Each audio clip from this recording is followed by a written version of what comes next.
Hey everyone, welcome to the Confessions of a Reluctant Caregiver podcast. We're happy you're here. On the podcast, we're certain that you'll relate to the caregiver stories and find comfort with your honorary sisters. Now, before we start, I want to remind you to go to our website, confessionsofareluctantcaregiver.com, and sign up for our newsletter. It's full of useful information that you can immediately use. Now, let's learn more about today's guest. Okay, so today, we are so excited to have our friend Consuela Marshall with us, who has quite the confession, ladies.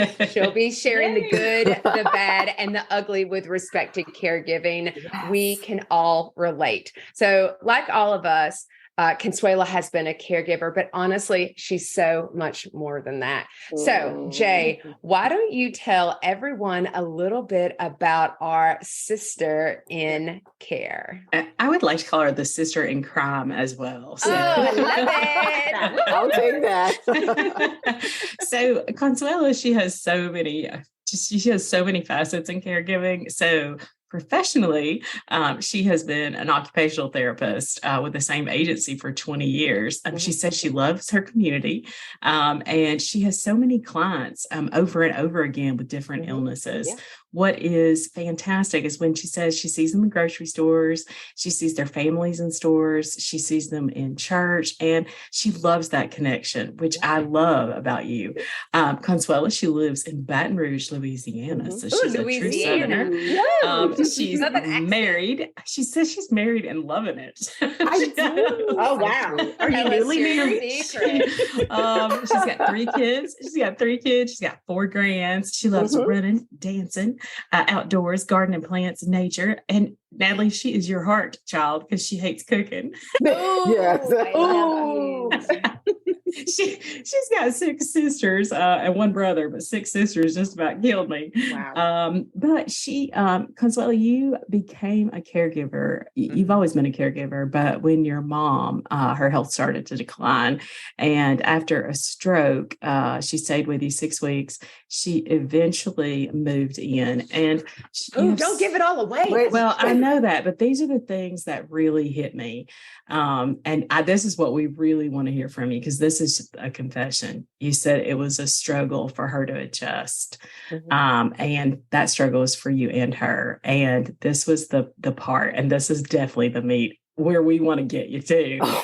It honestly, it was not all her fault because we were too much alike. So, Natalie, you said, Consuela, we did have some good times, but mostly sometimes that was few and far between. And so that's a lot of us. So, Consuela, we know that your story is going to touch a lot of ours and our listeners, and we can't wait to hear from you, girl. So, thank you. So kind of, we talked about you and how you got to where you are today. So tell us a little bit about that past. Tell us, how you got started in caregiving and just get us going. Do it, girl.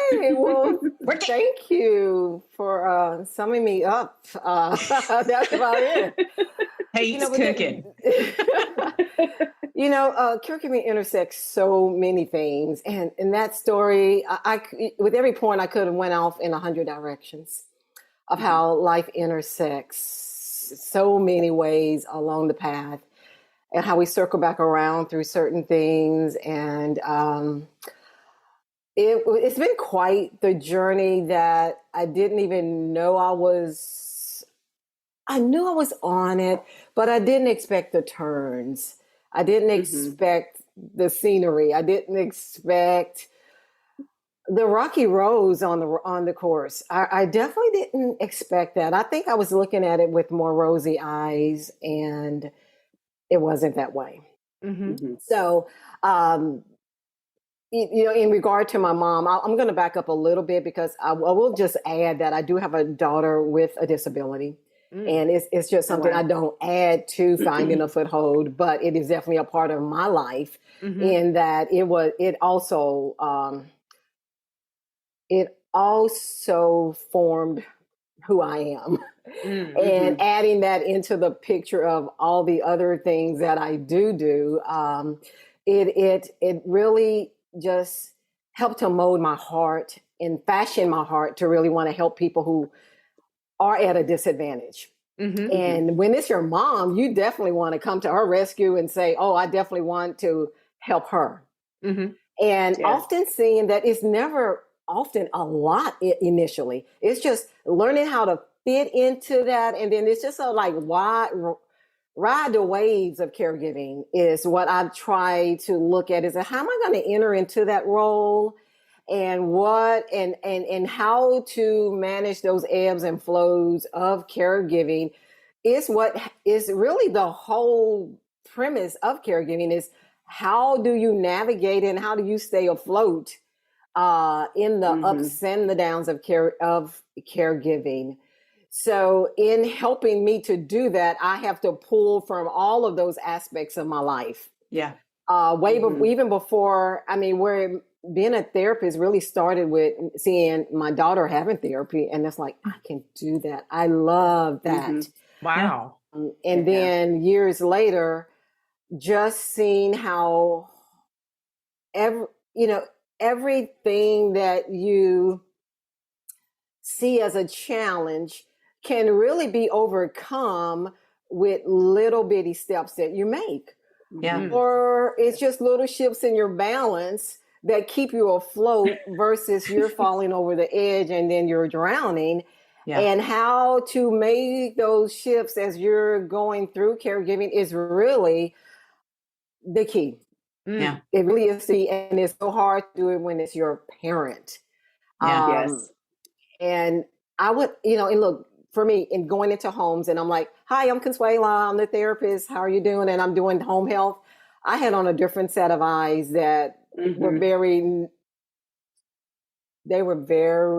blinded. There was, I was very limited on what I was seeing. Is that because you got to leave? Like you went in and you were like, okay, I got to see the good parent who was on their best behavior while I was there. Yes. All of us are like, yes, because they were on their best behavior. And I would say that daughter is so mean to her mom. Like, oh my gosh. Let me tell you, my mom took my schooling. I got a PhD, and my mom's first name is Pinky. So that Pinky, I'm telling you, they gave me the PhD in being a therapist because it was that component of knowing her and knowing how to deal with someone who knows you personally, who knows how to push all of your buttons. Who knows how preach. That made me such a much more well-rounded therapist. I think my therapy really started when I became my mom's caregiver.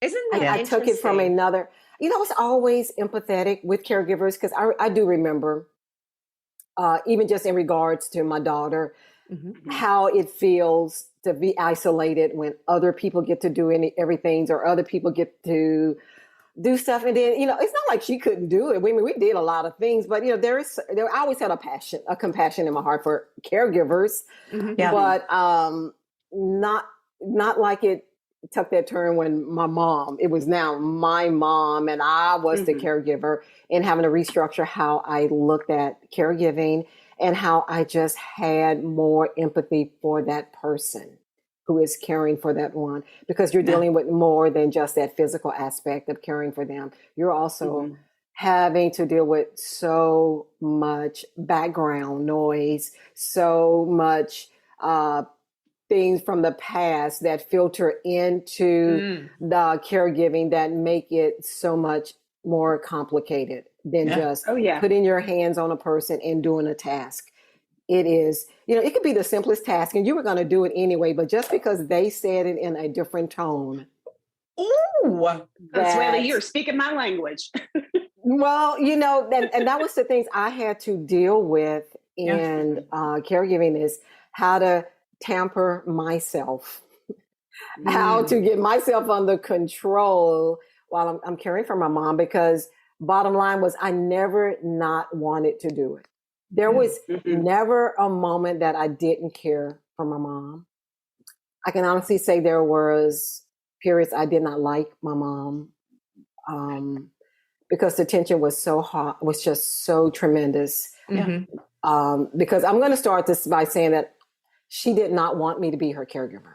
Mm. And that's the whole, and then I find it the flip of what a lot of people tell me, like, they don't want to be a caregiver. I didn't ask for this. I didn't sign up for it. I knew in my heart that it was going to be me.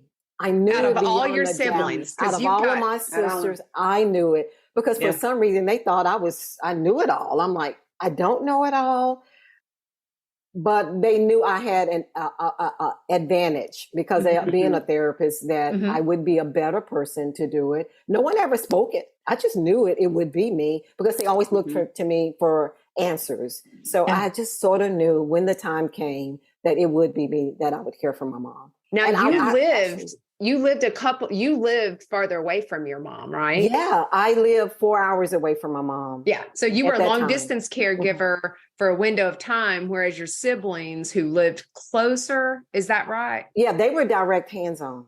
Okay. They were there they were there. And my mom was intact cognitively. Yeah. Set in her ways. We've lived in the same house since I was in the 4th grade, that she was still in that same house. That wasn't functional for her. I mean, luckily it was an older house with large doors and hardwood floors. Yeah. But other than that, it was still the yellow bathroom with the yellow tub and the yellow toilet and the yellow sink that she just adored. Preach. The linoleum floor in the bathroom. That is nothing wrong with I think the floor was linoleum yellow too. Yeah. And that was just our house. And it was just not conducive for her to be there by herself. And, but she fought it, and we allowed her to be there. And she had the right to be there, but it made it difficult. And it wasn't safe because it was a multi-level. It wasn't like a 2-story, but it was a split floor plan where you can go down to a couple of bedrooms, come up 4 steps, and you're at another bedrooms. But it was where she wanted to live, and it just became difficult for them. But look, they managed. And I'm going to honestly say, I didn't do a lot in that. They would just call me whenever she fell. But other than that, they handled the meds, the doctors. And my mom hid so much. My mom even though they lived in the same city, they really didn't know a lot. My mom didn't drive, but she would call a taxi to take her to the doctor. She would get the man next door who had he was an Uber before there was an Uber service that would, pay him a couple of dollars and I'll take you to the store type of thing. Wow. And my mom just tried. She was holding on to her independence, and she was doing things the best that she could. But when it wasn't holding together anymore, and my sisters were starting to help out. But the more they did, the more my mom undid. And I just was back in the background, not really knowing any of this. I was just living my life, working, seeing home health patients, and just being grateful. Oh, my mom still lives by herself. Thank God for that. But didn't know my mom's life was just crumbling. Because on the visits that I would make, I didn't see everything. It's funny how you can be a therapist and I can walk into everybody's house and I can see, okay, I see some things I need to slowly start to approach with them after I'm here for a while and get the rapport with them. And I have my little strategy when I'm in a patient's house. I don't ever go in and say, oh, Lord, why is, you do this or do that. I just I'm eyeballing and I'm just in a generality saying, I do see some concerns. But look, I'm going to mention this one because I really think we need to address this. This needs to be my first goal for you. But then I'm already seeing there's tons of things, but can't go there yet.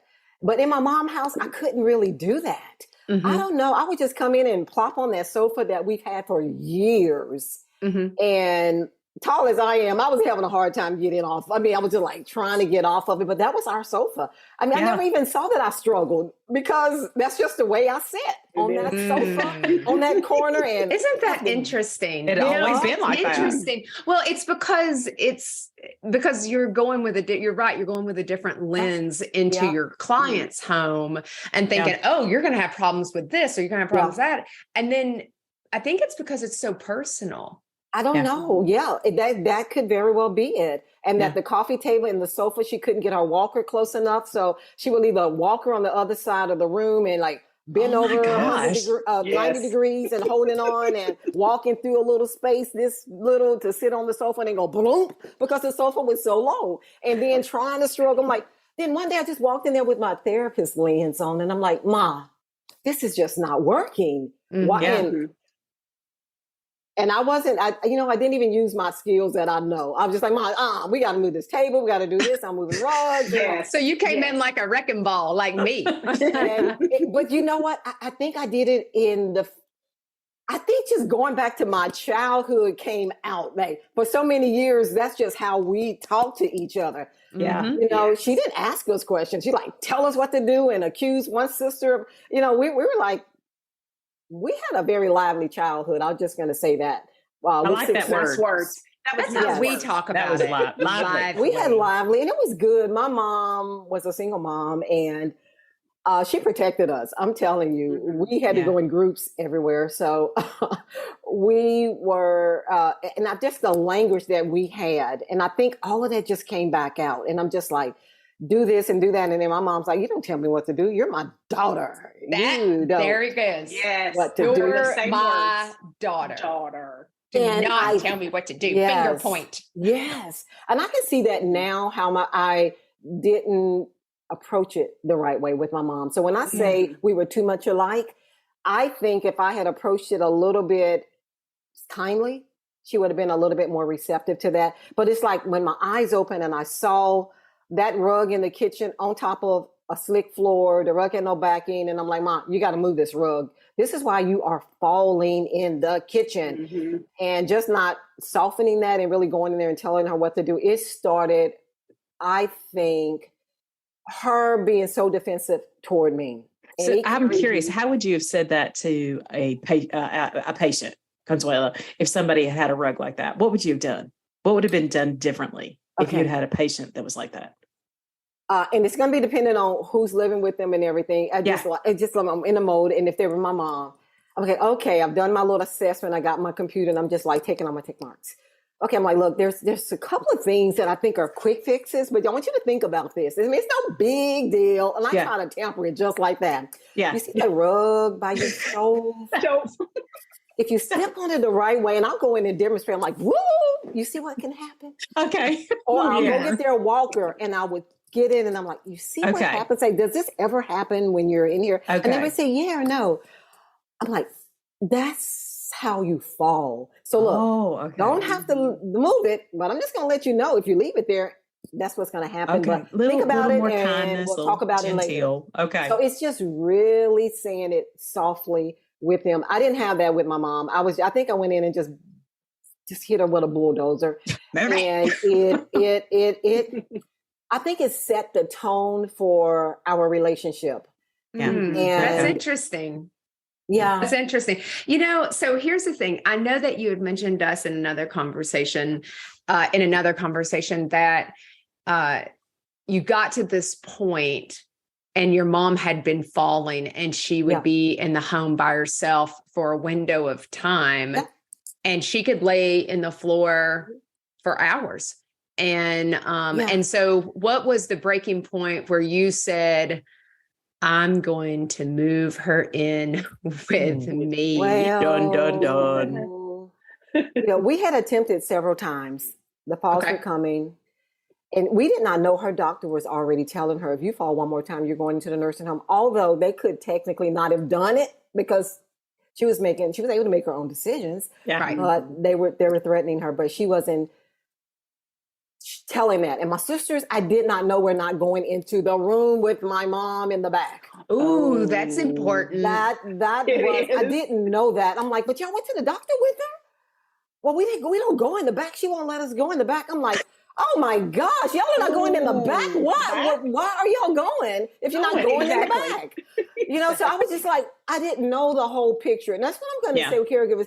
You can think you know it all. And I thought my sisters had it all. They were doing the best they could. I'm going to tell you with what they knew and how my mom is and how my mom can really shut down and not talk to you for 3 years if you say the wrong thing to her. They didn't want that. And they had to walk eggshells around her. But, in a sense, they just knew, don't go there with mom because she ain't going to listen. You got to survive. Yeah. When I knew things had to change was I was getting these phone calls. Girl, this is my sister's. Girl, mom was on the floor last night. She called me and I had to go over there and get her up. I'm like, but could you get her up? Now, yeah, I got her up. So that was the thing. As long as they were getting her up, she was like, okay. And I think most of it, she was sliding off of the sofa, trying to get up and couldn't and just slid to the floor. So they weren't really, they were falls, but she wasn't hurting herself. But then the falls started happening when she couldn't get up. And my sister would call me, like she reluctantly gave one a key to her house. It was just like getting in Fort Knox, but they got a key to her house and found her on the floor. She said she wasn't there that long, but who knows? Nobody could ever tell. My mom didn't really always say what was really going on. But when they could no longer get her up and then had to start calling her husband, and the husband was getting tired, they started calling me, and then she was trying to call neighbors to get her up so nobody would, her whole plan was falling apart, and she was drowning, and she was getting more desperate because she really wanted to stay in her house. Yeah. But the decision with me was when I told them, stop calling me. I cannot do anything about it. I have had that conversation with my mama. She doesn't want to leave her house. So get caregivers. They did. She fired him because she didn't want anybody sitting there watching her. They don't do anything. They just watching me. I'm like, well, you need to be watched. You need to be watched because you're going to fall on the floor. Yeah. She didn't see any value in that. So she would fire them. I'm like, well, give them something to do. But they're going to put my stuff where I'm not going to find it. I need all of my stuff. I want all of my stuff. That girl came in here yesterday and I know I had my stuff right here. She going to call herself cleaning up and she moved all of my stuff. And then she gets mad and fires her. Yes. I think that is a very common thing, more than people will ever want to admit. Yeah. That your parent fires a lot of people to hide. It sounds like a lot of like hiding, because I think it's, they know that they need support. It's the inevitable, but the loss. So you stop driving, you need someone to be with you all the time. And it's that loss of independence. Yeah. And ultimately you're aging, and is it the fear of death kind of like it's coming? Yeah. And, to answer your question, to get quickly to that, because y'all give me my cues. Okay. So let's move in. Let's move into your house.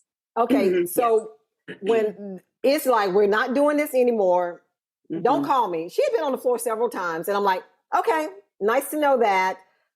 Hope she's okay. Bye. Don't call me in the middle of the night crying, because I'm not fazed by it anymore. I'm like, I can't do anything about it. These are her choices. But the moment came when it was no longer. She was starting to hurt herself. She was starting to have a lot of back pain. It's just physically, it was evident that arthritis was sort of taking over, and she was having a lot of mobility issues. And my sister was now trying to really telling me about some tidiness and some hygiene issues that were really becoming evident.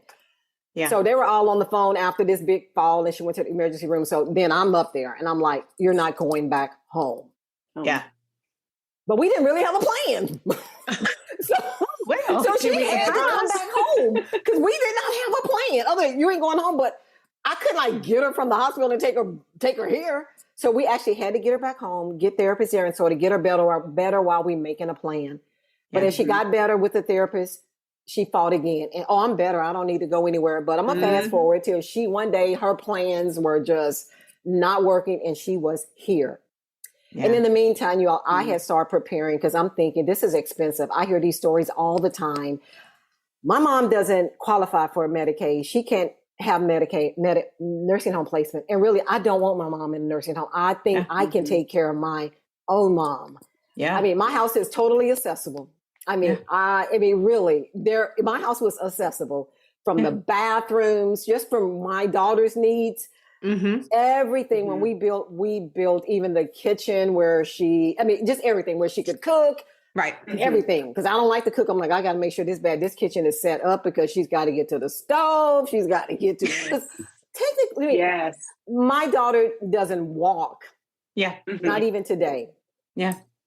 But everything else, drives, college grad, just everything, and cooks and cleans. And I'm like, I can, that's the part of my life I like to keep private, but I do share bits of it. But just in saying that, my house was accessible for my mom in a drop of a hat to come live with me, but she didn't want to.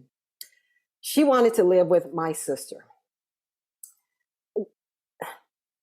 I won't say she was a favorite because I don't really know if she was my mom, if she was the favorite. She was just definitely more compassionate. She catered to my mom's needs.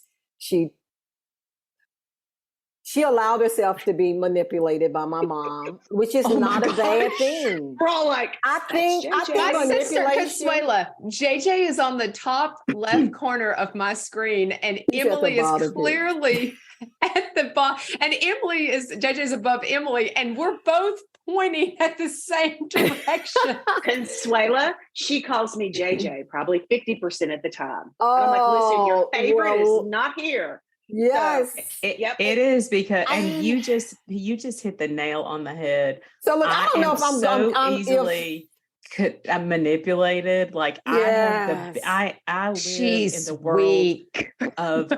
I'm not weak. You know what? I'm hesitant to say even manipulated. Manipulated could be like you didn't know it was going on. My sister was well aware of my mom's tendencies, and she allowed it.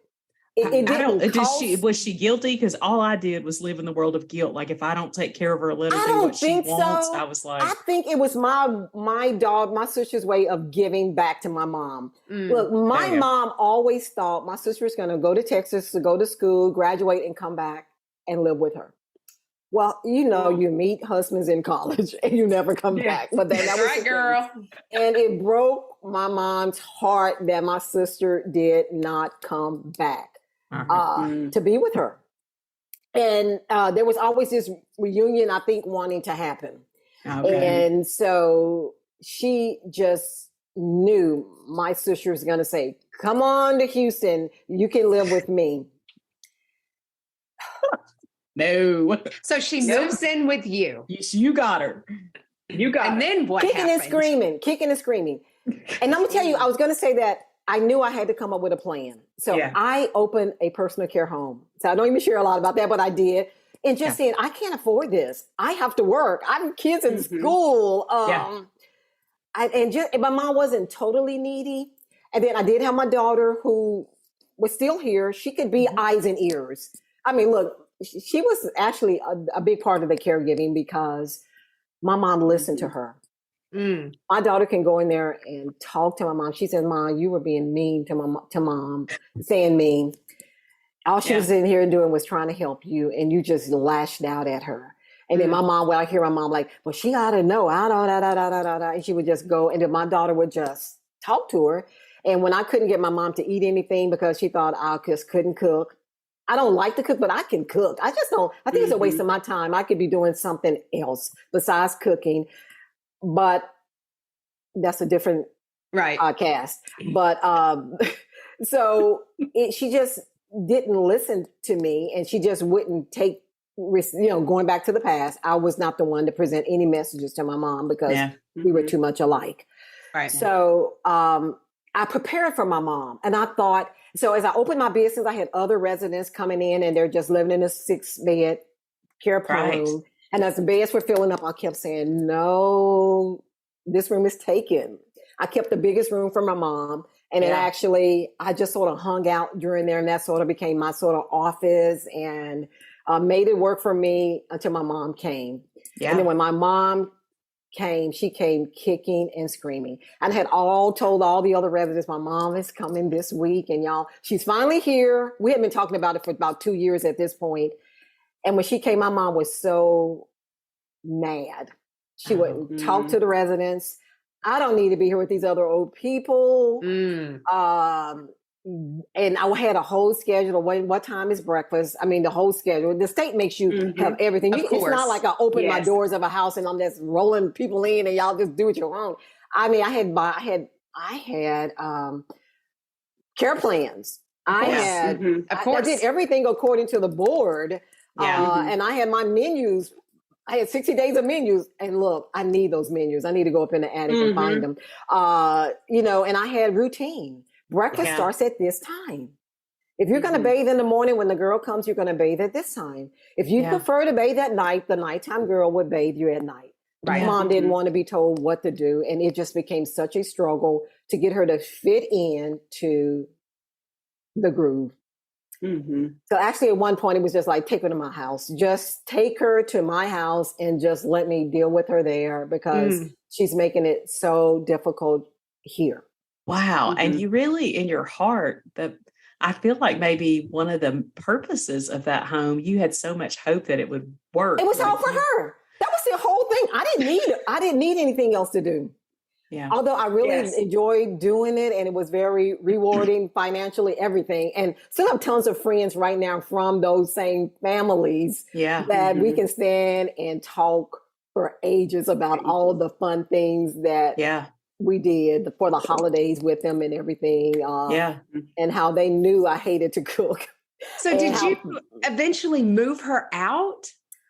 No, but I moved everybody else out. Yeah. It just became so hard for me to do till I'm like, you know what, this is not working. I'm shutting it down. Yeah. So you had to choose had to say, but at this point it's been open about 7-8 years and it just really enjoying it. Wow. But at the same time, my kids are growing and my attention is divided. I'm over the crisis of needing something to do with my mom. And really, I'm getting into the end of what I can do for her because it was really becoming so difficult. And her whole goal was she doesn't want to be here. Yeah. Not once did she change her mind. It was not once that 7 years.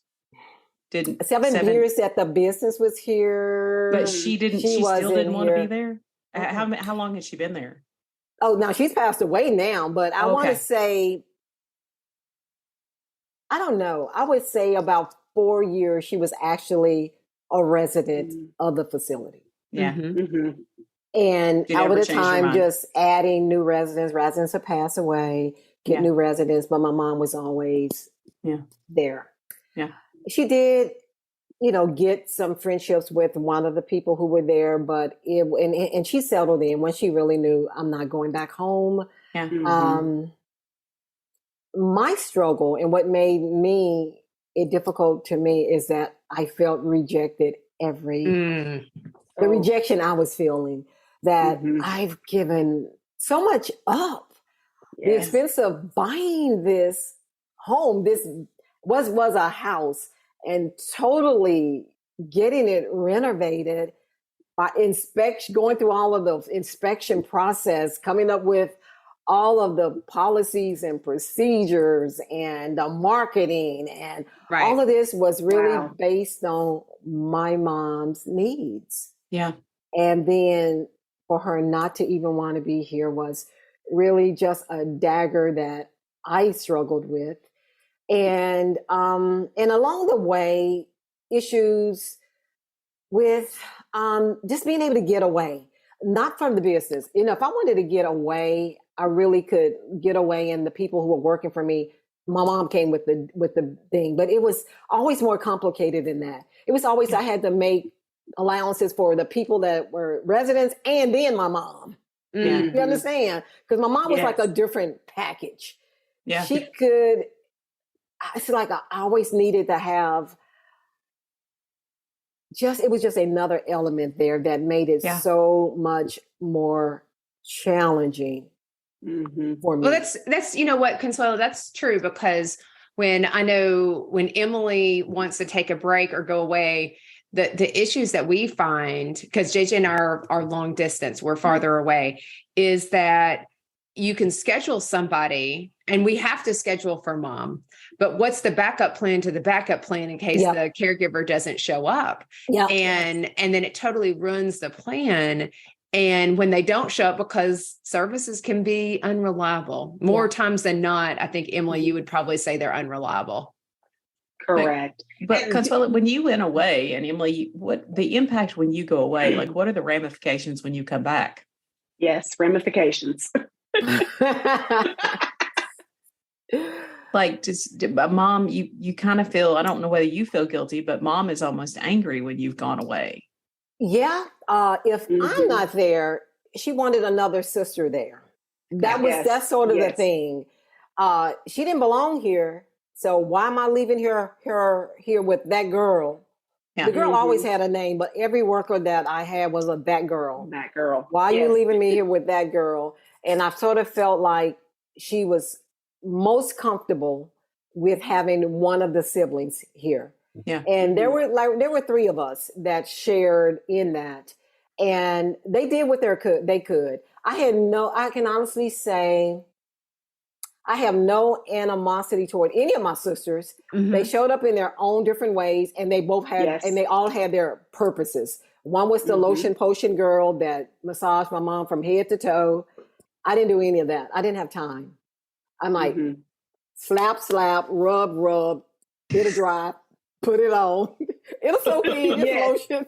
It's just like I did it. I just went through the motions and put it on because I did it. You know what? I didn't have to dress my mom in the morning, but I wanted to be that one that, okay, I'm waking up. Let me go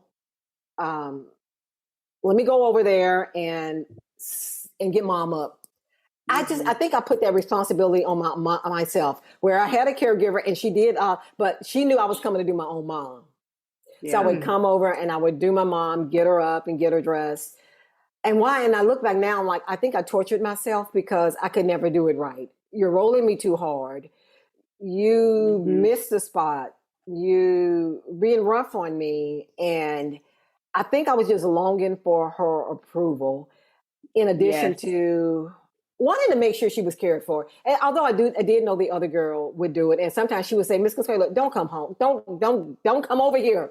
I got your mom. And that was really good too, when she would say, your mom already up in the chair, so you don't even have to come. So she would actually have my mom up in the chair and in the kitchen and eating breakfast, versus if I went over there, it was a battle because I had to tiptoe around what are the things that my mom wanted me to do. And look, I'm saying this in the beginning, but I got easier. It got easier as I really had to look at it through a different lens. So and that's why I want to say with caregivers, don't take as long as I took to get to where I needed to be. Because on the other side of that, we did have some good times when I did have to let it go and walk through the door and go in, and my mom was already dressed and up in the chair. And I'm like, hi, Mom, how'd it go this morning? It's all right. And then I'll be like, okay. And just sit there and just have conversation with her versus having to go through all of those fights that I would have had gone through because I felt like I was obligated to take care of my mom in a certain way instead of letting go and letting the people that I had hired to run the place and me not try to be there. Do you think some of that? I've been on a rabbit trail with y'all. I know y'all can cut me. No, it's fine. No, some of that. So this is going to be like 2 episodes. I can feel it. But some of that, I'll ask this, Consuela. Some of that, do you think it was because that relationship improved because you said, you know what, it's good enough? Like you kind of let it go. Like when you said, I'm not going to go dress her. I'm going to walk in and she's in the chair, and what I'm doing is it's good enough. You know what? I don't think I made the decision. Someone helped me make the decision. Yeah. I kept saying, I could be in the bed and tell my husband, I got to get up. I got to go over there and get mama up. And he'd be like, that's why you got to work with. I'm like, no, but I got to, you know how mama is. She ain't going to act right with those girls. So let me get up and go. And I would get up over and over and over and go get my mom. And I'm not saying my mom was horrible every time, but I think I was putting myself under a lot of stress to make her say, I want to be here with you. You're doing a great job, daughter. Did she ever say it? No. No. Yeah, you're not going to get it. Emily, I think Emily says that out of probably experience that we probably realize that you may not ever get it. Yep. Yeah. I didn't.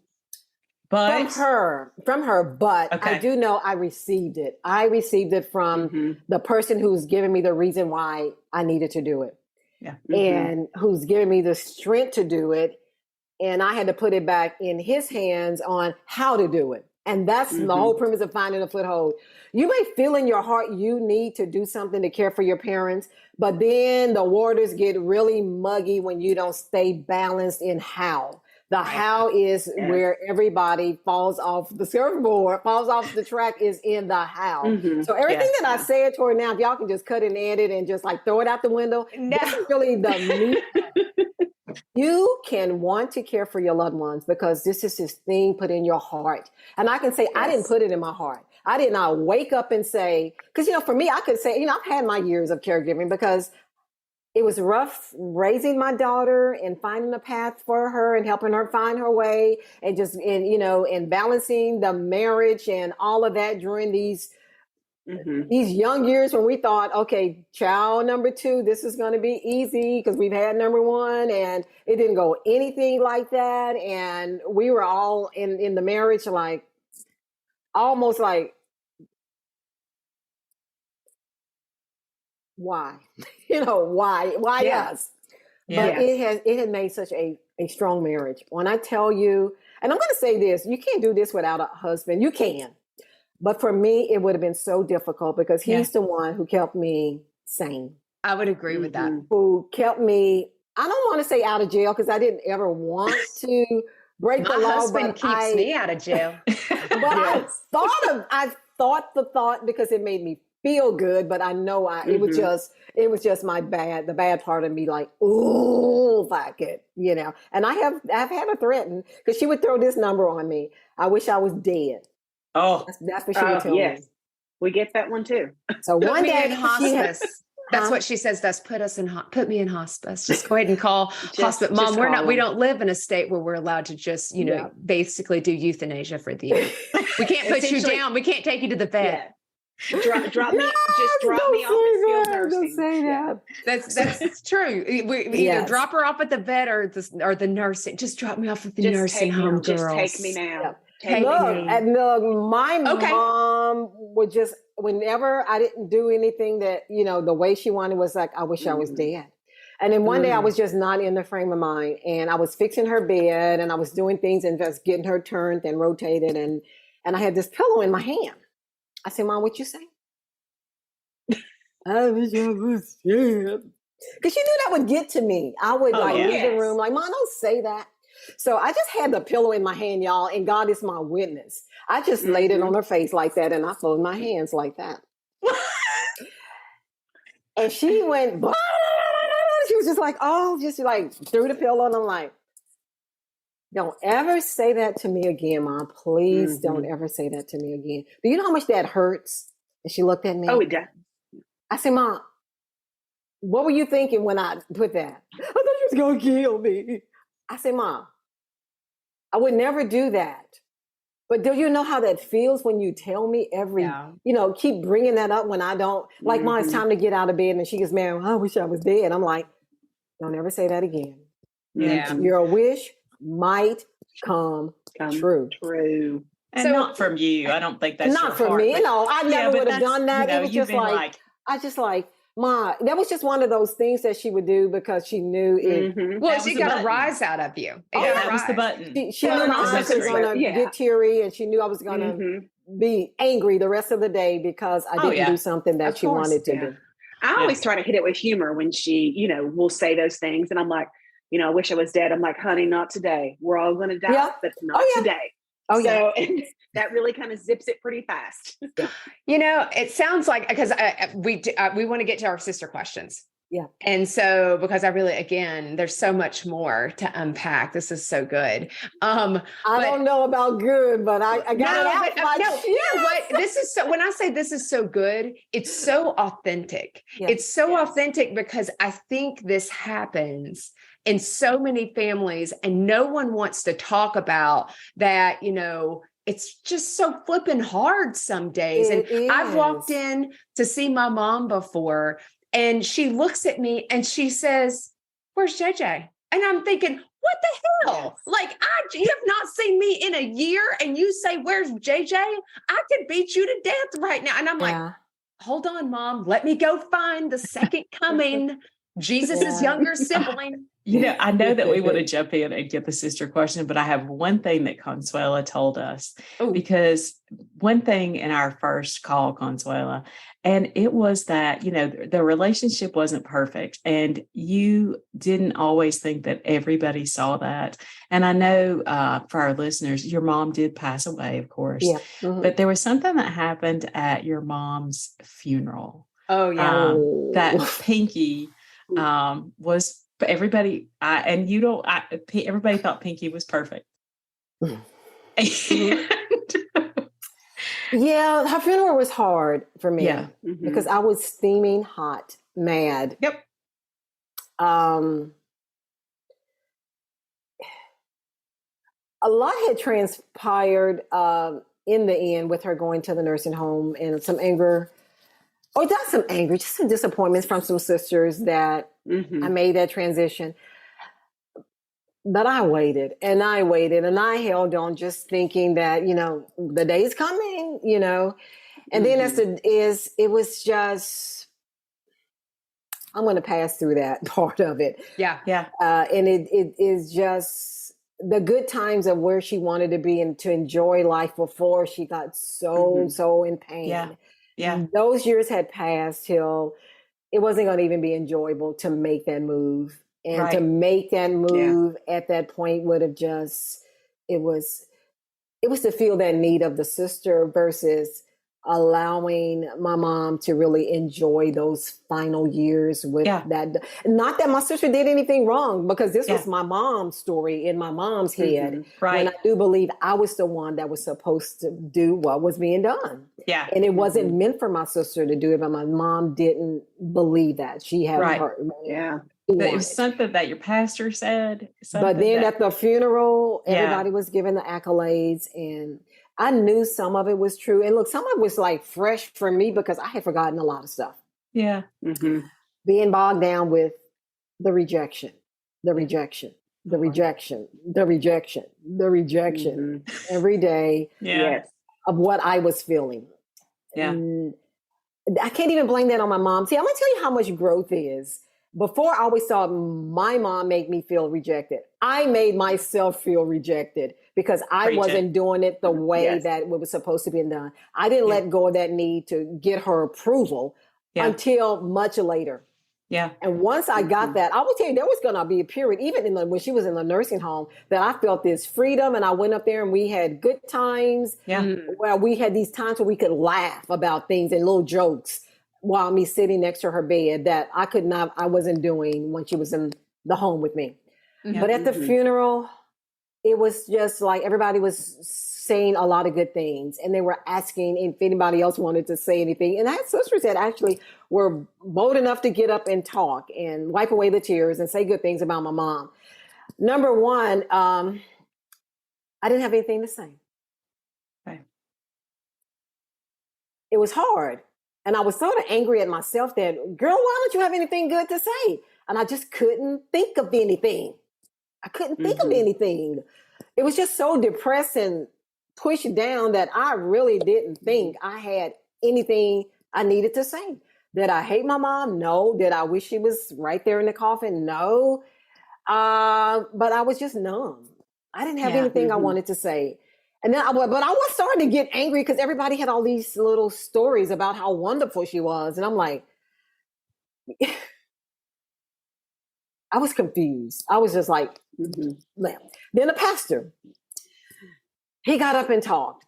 And I was just had my head down because I had some tears, but it was just not out of sorrow. It was just that I was sort of now getting mad that everybody was saying how wonderful my mom was. And the pastor just stated that, I've heard all of these things, and everybody knows how good Miss Pinky was. And that's what they called her, Miss Pinky, or Sister Pinky at church. And my mom was a part of every little organization. And there was enough of us till she just self-appointed one of us to do something in each organization. Girl, go help over there. So I was like helping over there. So all of us sisters were like really involved in the church because it was a small church and they needed hands and feet. So my mom self-appointed us to different organizations, and that's what we did in the church. And we enjoyed it. That was our whole life. Church was our whole life growing up. Yeah. And I'm really thankful for it now. Yeah. But at the time, it was just our life, and it's what we did. But the pastor was saying, but I have a feeling there's another part of this that needs to be talked about. And I'm like, my eye went up, and I'm like, And he just said, you know what? I'm sure things were rough in the end. And he just started describing the life of a caregiver. And I'm like, wow. Oh my gosh, what is this pastor saying? And he just said, we have to know that, all of these sisters, and he didn't know anything. I hadn't seen this man since I moved and got married. And anyway, but he was part of the church then, and he was still part of the church. And he just started saying about how he was proud of all of the daughters for really being there and being there for his mom, that there is nobody showing up that hadn't been in her life. And that was thing. He said, but I want to say, who was taking care of her? And he just started talking about the caregiving roles that I know it had to be hard. As angelic as Miss Pinky sound, I'm pretty sure he had some rough times. And I think I lost it then because I knew it was God's way of putting like a stamp that I did okay. You know what? That's exactly right. Because God knew what you needed to hear. Yeah. And so did that pastor. Yeah. And for me, like I see Emily for the listeners, I wish that you could see me because I have these tears in my eyes, Consuela. And the reason is because that's why we do it. And I think that regardless, if you don't get that approval that you always seek, at some point, there is that light. There is that, hey, you did a good job. Thankful one. Like, I think that's there. I think it is. It wasn't a struggle. Let me tell you, I think the struggles that my mom had was to develop me. Yeah. It was to develop me. I had the physical skills. Look, I can get my mom in and out of that chair and lower her and just do it. So I had to, because she would thought I was throwing her in the chair. You throwing me like a sack of potatoes is what she would say. If she even felt anything, it did craft my skills. It gave me patience for her. But I was driven by the wrong things. I was driven by the satisfaction of having her say, oh, you're doing so good. When I should have been like leaning into the why I'm even doing it. Why I'm doing it because I think I'm called to do it. And I think I have everything that I'm supposed to have, I'm going to have along the way. It's going to be developed. It's going to be there because it's going to come from within me. It's going to be birthed through me in the process of caring for her. I did learn that, you all. I did learn to let go. I did learn to, somebody had a quote and on Instagram last night till I think I wrote a paragraph on it that, that talked about that, about just how to say humble and calm, even, and not put up with crap. And but keeping stay within your boundaries, staying humble and calm, but don't put up with crap. And when they didn't say crap, they said the other word. But that's exactly what I had to learn. Yeah, put up with her crap, stay humble, stay calm with her, but don't fudge on what I know I'm called to do and the how I'm called to do it. I did learn that. She just was never happy. And I should have just stuck with that. Do what I'm called to do, whether she is happy or not. And that was the component I want caregivers to know. They don't have to like it, but you don't have to become crappy. You don't have to be angry. You don't have to be disrespectful, but you've got to be firm in what you're going to do and you're not going to do, and stick to it and live your life, or you're going to lose yourself in the process because you're trying to change the emotions of somebody that may never change. And I had to get there. I had to get there for myself. That is everything. You are amazing. I'm going to tell you right now, I'm not even going to go to sister questions. I'm going to end it right there because that in itself, what you've just shared is the money. That is what people need to hear. That's what I mean by like, this is so good because it's so authentic and true. And people need to not put this mask, take off your mask of perfection and this need for acceptance. She's got the sisters crying right here. Oh, Lord. Like everybody can't see the crying. The crying sisters is amazing. Jay, why don't you Why don't you close this out? Because I think we're going to have Consuela back. I want to have Consuela back and have another episode. Well, we do just want to thank Consuela because you are amazing. And you're a blessing is what you are. Yeah, she is a blessing. And thank you. And thank our listeners for checking in with us because we are so blessed to have all of them. And we are blessed to call Consuela a friend and a sister. She is an honorary sister. Honorary sister. Yes, yes. All right. Yes. Thanks, guys. Thanks so much. Thanks, Consuela. Well, friends, that's a wrap on this week's confession. Again, thank you so much for listening. But before you go, please take a moment to leave us a review and tell your friends about the Confessions podcast. Don't forget to visit our website to sign up for our newsletter. You'll also find the video recording of all of our episodes on the Confessions website and our YouTube channel. Don't worry, all the details are included in the show notes below. We'll see you next Tuesday when we come together to confess again. Till then, take care of you.